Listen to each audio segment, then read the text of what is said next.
ఎందుకు నీ కోసం నువ్వు తక్కువగా అనుకుంటున్నావు? ఎందుకు నువ్వు విలువ లేని వాడు అనుకుంటున్నావు? విలువ లేని దానం అనుకుంటున్నావు? నీ ఇంట్లో విలువ లేదా? నువ్వు పని చేసే చోట నీకు విలువ లేదా? నువ్వు చదువుకునే చోట నీకు విలువ లేదా? లేదా ఈ సమాజంలో నీకు విలువ లేదా?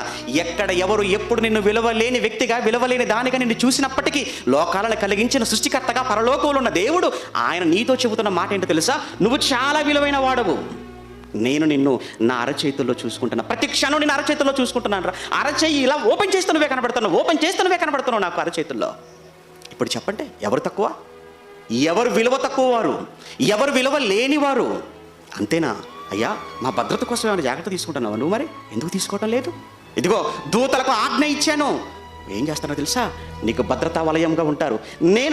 నేను సైతం కునకక నిద్రపోక నేను నిన్ను కాపాడుకుంటున్నాను. 121 కీర్తన 3వ వచనం చూడండి, మనకు తెలిసిన మాట అండి. 121 కీర్తన 3వ వచనం, 121 కీర్తన 3వ వచనంలో, ఇశ్రాయేలును కాపాడువాడు కునకడు నిద్రపోడు.